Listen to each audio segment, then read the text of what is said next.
Bismillahirrahmanirrahim. Assalamualaikum warahmatullahi wabarakatuh. Alhamdulillahirabbil alamin wal 'aqibatu lil muttaqin wala 'udwana illa 'alal zalimin. Wa asyhadu an la ilaha illallah ilahul awwalin wal akhirin wa asyhadu anna Muhammadan 'abduhu wa rasuluhu khataman nabiyyin. Allahumma shalli wa sallim wa barik ala abdika wa nabiyyika Muhammadin wa ala alihi wa ashabihi wa man tabi'ahum bi ihsanin ila yaumiddin, amma ba'd.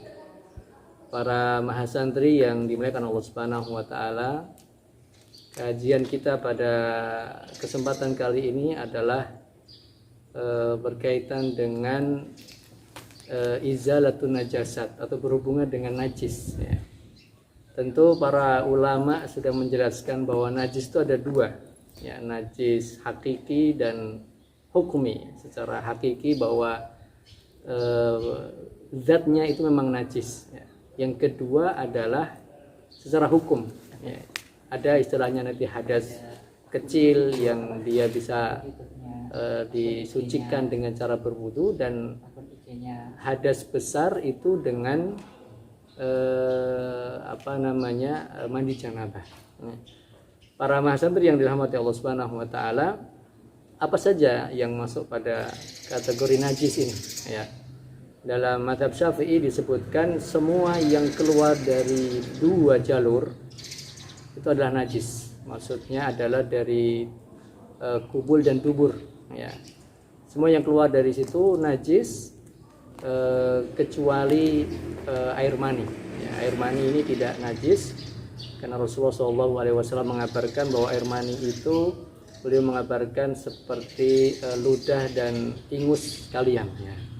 Jadi tapi apa saja berarti yang keluar dari itu ya, apa saja yang keluar dari dua lubang? Tentunya satu adalah madhi ya. Apa itu madhi? Dia cairan yang keluar disebabkan karena syahwat ya, hawa nafsu. Baik itu laki-laki ataupun wanita, dia akan mengeluarkan itu ya. Ketika dia berpikir sesuatu yang menggairahkan syahwatnya akan keluar madhi, dan madhi ini ketika keluar dan kemudian mengenai pakaian maka itu najis. Jadi pakaian itu harus diganti ya, dicuci, dan tidak sah digunakan untuk sholat.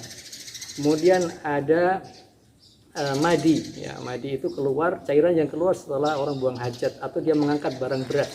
Ini juga hal yang najis ya. Sehingga kalau mengenai pakaian ya atau celana, jelas itu harus diganti dan tidak bisa digunakan untuk mendirikan sholat atau ibadah yang lain. Termasuk tentu yang disebutkan oleh para ulama adalah darah haid ya. Darah haid ini najis, bagaimana sabda Rasulullah SAW dari riwayat Asma binti Abi Bakar, ketika ada seorang sahabat yang bertanya tentang darah haid itu, maka beliau mengatakan, kau hilangkan darah itu dari pakaianmu ya, lalu kemudian kamu cuci ya, lalu kemudian dibilas ya. Intinya bahwa zatnya ya, zat secara darah yang menetes itu harus kemudian hilang dari pakaian, dan tentu pakaian yang digunakan ketika masih tertetes darah itu ya, itu adalah darah yang najis, tidak boleh digunakan untuk beribadah, baik itu sholat ataupun kemudian tawaf di Ka'bah. Para masantri yang dirahmati Allah Subhanahu wa taala, kemudian berkaitan dengan apa saja yang masuk pada kategori najis ini. Wa ghuslu jami'il abwali wal arwathi wajibun illa baula sabiyyi alladhi lam ya'kul at-ta'am. Ya, dalam mazhab Syafi'i disebutkan bahwa semua kaitannya dengan air kencing ya dan kotoran ya, itu wajib untuk dihilangkan, dibersihkan, kecuali bayi laki-laki ya. Oleh karenanya dalam mazhab Syafi'i disebutkan bahwa kaitannya dengan bayi laki-laki ini disebutkan begini. Jadi kencingnya bayi laki-laki itu dia tidak najis dengan syarat apa? 3 yang disebutkan. Ayyakuna al-baulu min sabiyyin la sabiy. Yang pertama adalah air kencing itu keluar dari bayi laki-laki, bukan bayi perempuan ya. Kemudian yang kedua, dia belum lewat dari usia 2 tahun. Jadi di bawah 2 tahun bayi itu. Yang ketiga, bayi itu belum makan apa-apa. Ya. Termasuk di sini mazhab Syafi'i menyebutkan termasuk minum yang selain ASI. Jadi kalau sudah minum selain ASI, itu sudah masuk bahwa bayi itu air kencingnya sudah najis. Ya. Jadi 3 hal itu tadi yang disebutkan dalam mazhab Syafi'i terkait dengan bayi laki-laki. Adapun bayi perempuan, walaupun dia kurang dari 2 tahun, walaupun dia masih minum ASI, ya tetap statusnya bayi itu air kencingnya najis. Ya. Para santri yang dirahmati Allah Subhanahu wa taala, kemudian kaitannya dengan darah, ya. Tentu Allah Subhanahu wa taala mengabarkan pada kita di surat Al-An'am ayat 145 itu berkaitan dengan darah yang terkucur, ya, dari binatang ternak, binatang yang dimakan itu adalah darahnya najis, ya. Adapun ya darah yang menempel di daging, ya itu suci, ya, hukumnya suci. Kaitannya dengan darah ini, para ulama juga menyebutkan dan memberikan keringanan kalau darah itu sedikit, ya. Bahkan kita ingat salah satu riwayat dalam Sahih Bukhari ketika Umar bin Khattab radhiyallahu taalaan beliau tertusuk, ya, di bagian lambung sebelah kiri, ya, atau kanan, ya, kurang lebih begitu, dan terkucur darahnya, tetap beliau melanjutkan sholatnya, ya. Dan termasuk juga yang disebutkan oleh tabi'in Sayyid Ibnul Musayyib, beliau mengatakan bahwa dahulu para sahabat ketika berperang, ya kan, ada luka, ada kucuran darah, mereka tetap kemudian melaksanakan sholat dan tidak mengganti pakaian-pakaian mereka. Artinya di sini bahwa para ulama menjelaskan dan beristinbat, ya, berkaitan dengan darah kalau masih sedikit dan itu tidak membatalkan sholat kita, membatalkan atau boleh kemudian kita memakai pakaian yang kita gunakan, ya, walaupun terkena darah, walaupun cuma sedikit, tidak terlalu banyak. Nah, para santri yang dirahmati Allah Subhanahu wa taala,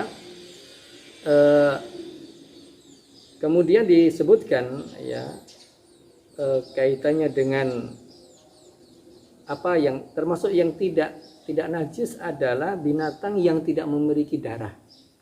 Semut, ya. Semut, kemudian ada lalat, ya, kemudian ada mungkin tawon gitu, ya, ada lebah gitu, ya. Itu termasuk binatang yang dia tidak najis, ya, walaupun sudah menjadi bangkai, ya. Karena tentu dalam pembahasan ini kaitannya dengan yang najis adalah bangkai. Semua bangkai, ya, itu najis, ya, tidak boleh kalau terkena bangkai berarti pakaian kita terkena najis, ya. Tapi binatang-binatang yang tidak ada darahnya, ya, seandainya dia masuk ke gelas dan meninggal dunia, bahkan dalam hadis yang sahih Rasulullah mengabarkan kalau ada lalat masuk ke air minum kita, lalu kemudian sekalian sudah dicelupkan, ya, karena di salah satu sayapnya itu ada penawarnya, ya. Semut, ya, masuk. Jadi kalau semut masuk ke minuman kita, dia berenang di situ, ya, hukum asalnya air itu, ya, tidak najis, ya. Itu tentu, dan ini ada pendapat jumhur ulama. Walaupun mazhab Syafi'i yang menyebutkan ada 2 syaratnya. Satu, kata dalam Syafi'iyah, dalam mazhab Syafi'iyah, yang pertama itu dia tidak merubah warna, ya. Dalam gelas itu, kalau gelasnya air putih yang mau kita minum, kemudian kemasukan binatang dan warnanya berubah, selagi belum berubah warnanya maka itu tidak najis. Yang kedua, tidak sengaja, ini ada lalat mati gitu kan, kemudian sengaja dia sudah lalat mati, kemudian diambil dimasukkan, ini dalam mazhab Syafi'i tidak diperbolehkan dan air itu bisa berubah menjadi najis. Maknanya bahwa secara umum yang disebutkan oleh jumhur ulama, ya, binatang-binatang yang tadi tidak memiliki darah, ya, kalau masuk kemudian di gelas kita, maka itu hakikatnya tidak membuat air dalam gelas itu menjadi najis. Lalu kemudian kaitannya dengan binatang ya, binatang yang boleh dimakan ya. Para ulama menjelaskan bahwa semua air kencing ya dan kotoran yang keluar dari binatang itu tidak najis. Binatang yang boleh dimakan ya, sapi ya, unta ya, kemudian ayam ya. Jadi kalau kita menginjak kotoran-kotoran binatang yang itu boleh kita makan, maka kotoran itu tidak najis. Apa dalilnya? Adalah apa yang pernah dilakukan oleh Rasulullah SAW, dan ketika beliau mengatakan kepada para sahabatnya untuk mereka, Rasul membolehkan ada yang meminum kencing unta ya, hadisnya muttafaq alaih ya, maka di sini para ulama mengkiaskan ya, kalau unta itu boleh dimakan berarti binatang-binatang selain unta yang itu boleh dimakan, dan ketika mengeluarkan kotoran maka kotorannya itu tidak najis karena Rasulullah SAW bahkan membolehkan ya, ada yang meminum air kencing unta ya. Tetapi binatang yang tidak boleh ya dimakan, kotorannya itu najis ya. Kotoran kucing, kotoran tikus ya. Walaupun dalam hadis yang lain Rasulullah sedikit mengecualikan ya, sebagaimana disebutkan dalam mazhab Hambali bahwa kotoran kucing itu dianggap biasa ya. Karena apa? Karena kucing itu kan memang kerjaannya itu pergi dan keluar masuk ke rumah-rumah ya. Tawafuna wa tawafat ya. Walaupun tentu kita kembali ke mazhab Syafi'i, mazhab Syafi'i jelas semua kotoran yang keluar dari binatang yang tidak boleh dimakan itu haram, tentu binatang yang haram dimakan, dan kotoran yang keluar dari binatang tersebut adalah najis, dan itu lebih hati-hati bagi kita. Kemudian berkaitan dengan lahmal khinzir ya, daging babi ya, tentu ini jelas khinzir ini haram hukumnya dan najis ya secara zatnya. Lalu kemudian mazhab Syafi'i mengkiaskan khinzir ini juga dengan anjing ya, sehingga anjing ini juga najis ya. Maka bahkan kebalik ya, jadi dari lahmal khinzir, dan kalau ada anjing yang kemudian menjilat, nah ini najisnya mughalladhah. Maka dalam fikih itu dikenal ya 3 macam najis, ada najis mughalladhah ya, mutawassithah dan mukhaffafah ya. Mughalladhah itu yang kaitannya dengan kotoran anjing dan khinzir dalam mazhab Syafi'i ya, anjing dan babi. Lalu kemudian yang mukhaffafah itu, yang mutawassithah ya, yang mukhaffafah itu kaitannya dengan air kencing bayi tadi, yang mutawassithah pada umumnya adalah najis-najis yang keluar dari diri manusia. Nah, di sini para mahasantri yang dirahmati Allah Subhanahu wa taala, maka kaitannya dengan cara menghilangkan ya. Kalau kemudian kita berbicara dengan cara menghilangkan, maka kalau kotoran itu mengenai, atau najis itu maksud saya adalah mengenai tanah, sehingga kemudian diguyur, dihilangkan zatnya, sebagaimana yang diperintahkan Rasulullah SAW kepada para sahabatnya ketika ada orang Arab Badui masuk ke Masjid Nabawi dan dia kencing di situ. Kemudian Rasul biarkan dulu sampai dia selesai hajatnya, lalu kemudian Rasul menyuruh menyiram ya, zatnya itu hilang, walaupun ya disiram hanya sekali, yang penting pasti bahwa kotorannya itu hilang. Lalu kemudian kalau kaitannya dengan yang khinzir segala macam, memang dia harus 7 kali, dan dengan salah satunya dengan tanah. Termasuk yang najis adalah sebagaimana pendapat jumhur adalah khomer ya, minuman keras atau tetes minuman keras atau kurang dari itu. Jumhur ulama menyebut itu juga najis kalau mengenai anggota badan kita, dan kita harus menggantinya kalau kita akan melaksanakan sholat. Lalu kemudian tapi dalam mazhab Syafi'i disebutkan kalau memang dia sudah hilang zat bahwa dia tidak memabukkan ya, dalam Syafi'i disebutkan, maka dia tidak najis. Tapi tentu kita menggunakan dan berhati-hati dengan mazhab jumhur ulama bahwa khamr atau minuman keras, air minuman keras ini khamr itu asalnya dia adalah hukumnya najis. para mas santri yang dirahmati Subhanahu wa taala, itulah di antara pembahasan kita berkaitan dengan najis, dan kita perlu berhati-hati karena ini menjadi syarat sahnya untuk kita beribadah, salah satunya untuk kita sholat ya.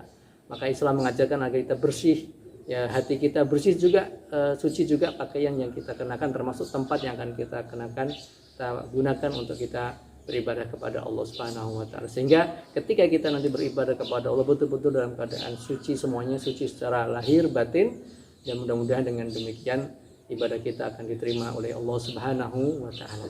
Demikian bisa kami sampaikan, lebih kurangnya saya mohon maaf. Subhanakallahumma bihamdika asyhadu an la ilaha illa anta astaghfiruka wa atubu ilaik. Wassalamualaikum warahmatullahi wabarakatuh.